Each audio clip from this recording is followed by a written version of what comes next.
The Israeli pioneers brought in American experts on irrigation and agriculture to provide technical advice. However, they rejected the American frontier model in favor of a European model that supported their political and security concerns. 221. Urban frontier. The cities played an essential role in the development of the frontier, as transportation hubs, financial and communications centers, and providers of merchandise, services, and entertainment. 222. As the railroads sped westward into the unsettled territory after 1860, they built service towns to handle the needs of railroad construction crews, train crews, and passengers who ate meals at scheduled stops.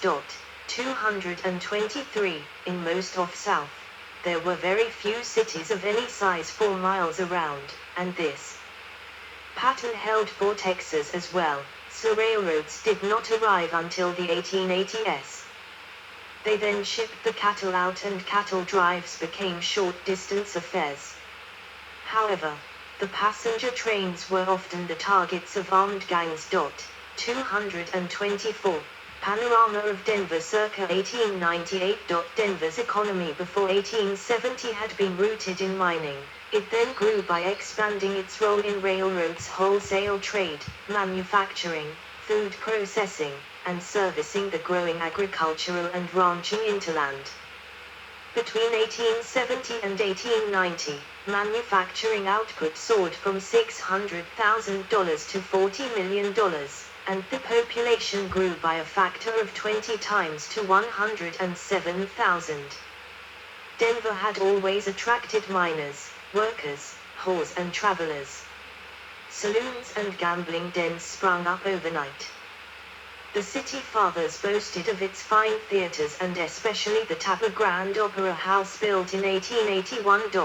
225. By 1890, Denver had grown to be the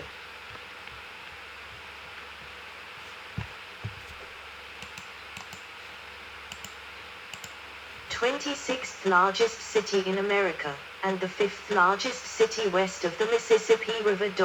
226. The boom times attracted millionaires and their mansions, as well as hustlers, poverty, and crime. Denver gained regional notoriety with its range of bawdy houses, from the sumptuous quarters of renowned madams to the squalid cribs located a few blocks away. Business was good, visitors spent lavishly, then left town. As long as madams conducted their business discreetly, and crib girls did not advertise their availability too crudely, authorities took their bribes and looked the other way. Occasional cleanups and crackdowns satisfied their demands for reform.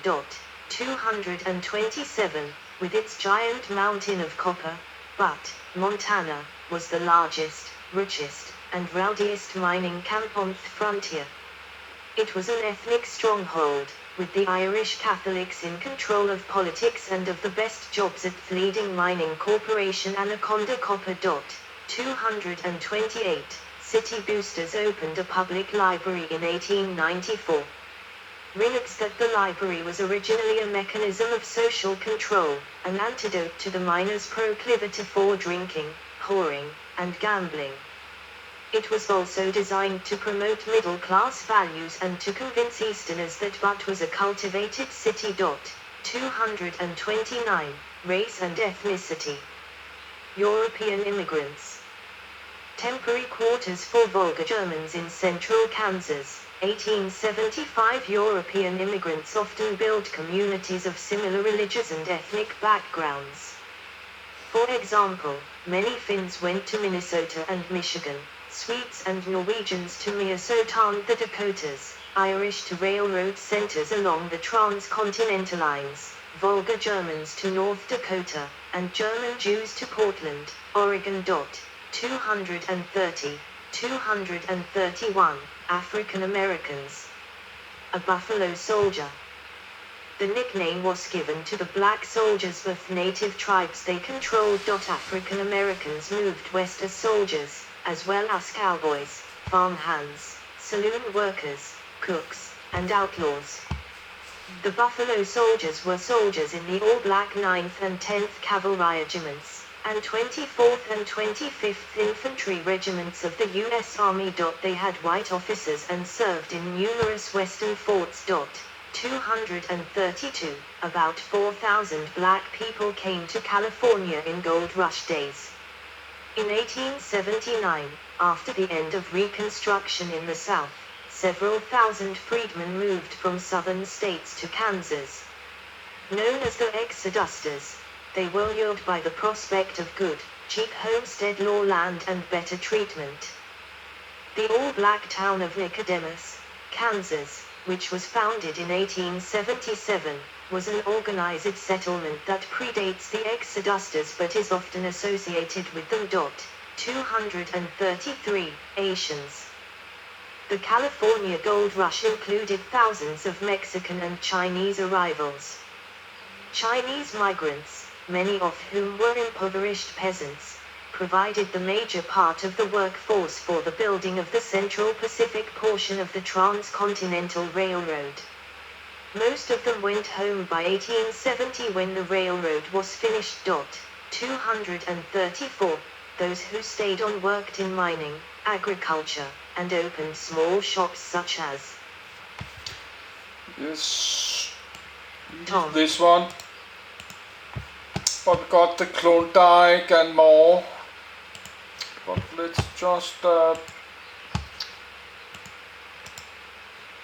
duplicate and needless Buffalo Soda. California Gold Rush. And beneath the Buffalo Soldier. Buffalo Soldiers. Tom.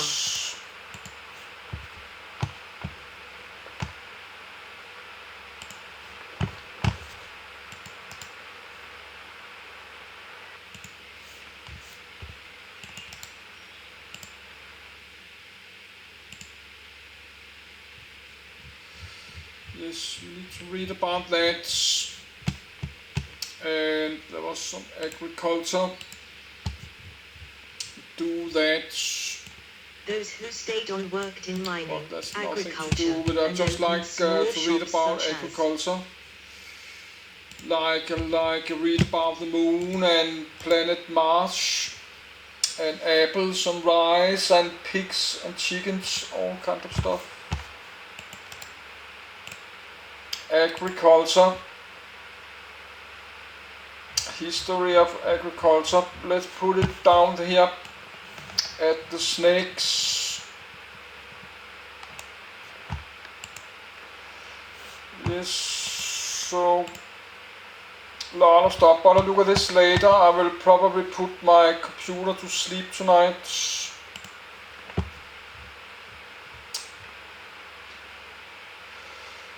What's that? Chinese.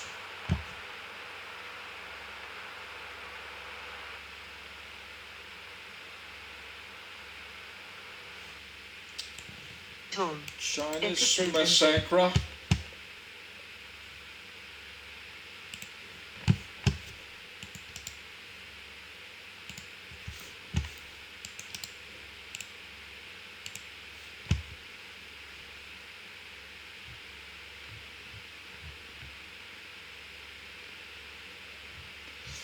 Yes, we can read about that.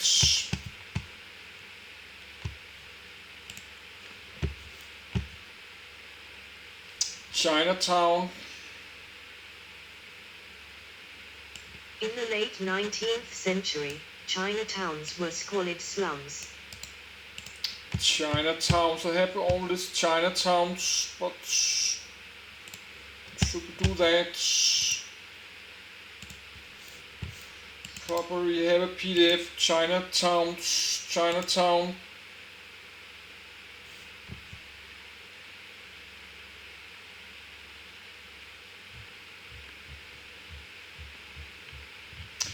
We can read about Chinatowns,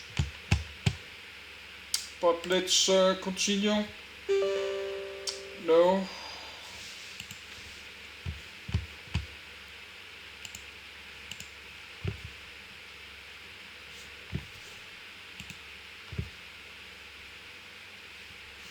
And of course Los Angeles.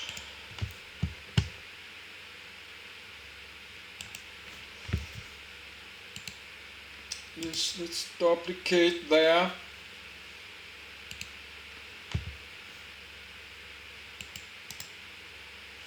Oh, I can barely read anymore. Los Angeles City. Yes, the city of Los Angeles. Let's probably let me take a half a day, read this. Let's continue.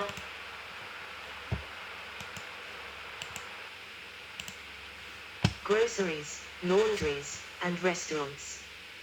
Hostility against the Chinese remained high in the western states / territories as seen by the Chinese Massacre Cove episode and the Rock Springs Massacre. The Chinese were generally forced into self-sufficient Chinatowns in cities such as San Francisco, Portland, Seattle, and Los Angeles. 235. In Los Angeles, the last major anti-Chinese riot took place in 1871, after which local law enforcement grew stronger. 236. In the late 19th century, Chinatowns were squalid slums known for their vice, prostitution, drugs, and violent battles between tongs. By the 1930s, however, Chinatowns had become clean, safe and attractive tourist destinations. 237. The first Japanese arrived in the US in 1869, with the arrival of 22 people from samurai families, settling in Placer County, California, to establish the Wakamatsu Tea and Silk Farm Colony. Japanese were recruited to work on plantations in Hawaii, beginning in 1885. By the late 19th century, more Japanese immigrated to Hawaii and the American mainland. The Isia, or first-generation Japanese immigrants, were not allowed to become U.S. citizens because they were not a free white person, per the United States Naturalization Law of 1790. This did not change until the passage of the Immigration and Nationality Act of 1952, known as the McCarran-Walter Act, which allowed Japanese immigrants to become naturalized U.S. citizens. By 1920, Japanese American farmers produced $67 million worth of crops, more than 10% of California's total crop value. There were 111,000 Japanese Americans in the U.S., of which 82,000 were immigrants and 29,000 were U.S.-born. 238. Congress passed the Immigration Act of 1924, effectively ending all Japanese immigration to the U.S. The U.S.-born children of the Isia were citizens, in accordance to the 14th Amendment to the United States Constitution. 239. Hispanics. The Spanish mission of San Xavier del Bac, near Tucson, founded in 1700, the great majority of Hispanics who had been living in the former territories of New Spain remained and became American citizens in 1848. 240. The 10,000 or so Californios also became U.S. citizens. They lived in Southern California and after 1880 were overshadowed by the hundreds of thousands of new arrivals from the eastern states. Those in New Mexico dominated towns and villages that changed little until well into the 20th century. New arrivals from Mexico arrived, especially after the Revolution of 1911 terrorized thousands of villages all across Mexico. Most refugees went to Texas or California, and soon poor burials appeared in many border towns. The California Robin Hood Joaquin Murrieta led a gang in the 1850s which burned houses, killed exploiter miners, robbed stagecoaches of landowners and fighted against violence and discrimination over Latin Americans. In Texas, Ron Cortina led a 20-year campaign against Anglos and the Texas Rangers, starting around 1859. 241. Family life. On the Great Plains, very few single men attempted to operate a farm or ranch, Farmers clearly understood need for a hard-working wife, and numerous children, to handle the many chores, including child-rearing, feeding, and clothing the family, managing the housework, and feeding the hired hands. 242. During the early years of settlement, farm women played an integral role in assuring family survival by working outdoors. After a generation or so, women increasingly left the fields, thus redefining their roles within the family. New conveniences such as sewing and washing machines encouraged women to turn to domestic roles. The scientific housekeeping movement, promoted across the land by the media and Yes, lidt California refugees went to Texas and or Mexico, of California, course. and soon poor.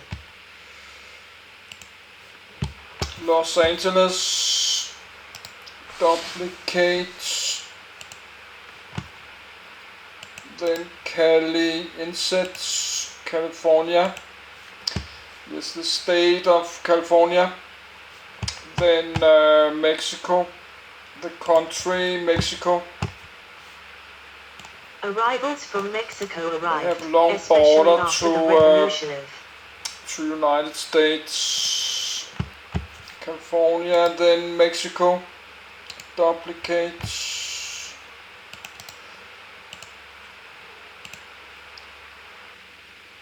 Mexico, should do Mexico City, then duplicates. What?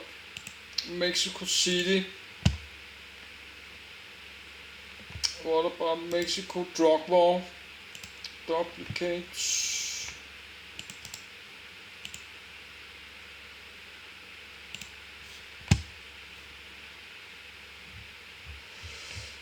Mexico drug war, yes, we can do that. So that was the Harzen, the Germany, this Harzen mountain. I got from there. Now I got to all this Chinese massacre. Chinatown Buffalo Soldiers, that's native, no, that's black Americans or colored Americans in the American army in the 1800s. The cavalry is there. California Gold Rush, cowboys, Native Americans, 7. But we should maybe do slaves in American. But let's just continue reading, cause reading 1 hour.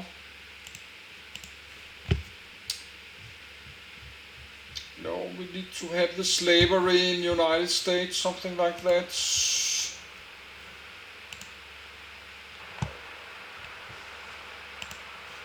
government extension agents, as well as county fairs which featured achievements in home cookery and canning, advice columns for women in the farm papers, and home economics courses in the schools all contributed to this trend. 243. Although the Eastern image of farm life on the prairies emphasizes the isolation of the lonely farmer and farm life, in reality, rural folk created a rich social life for themselves. They often sponsored activities that combined work, food, and entertainment such as barn raisings, corn huskings, quilting bees. 244. Grange meetings. 245. Church activities, and school functions. The womenfolk organized shared meals and potluck events, as well as extended visits between families. 246. Childhood. Childhood on the American frontier is contested territory. One group of scholars, following the lead of novelists Willa Cather and Laura Ingalls Wilder, argue the rural environment was beneficial to the child's upbringing. Historians Catherine Harris, 247, and Elliot West, 248, write that rural upbringing allowed children to break loose from urban hierarchies of age and gender, promoted family interdependence, and at the end produced children who were more self-reliant, mobile, adaptable, responsible, independent and more in touch with nature than their urban or eastern counterparts. On the other hand, historians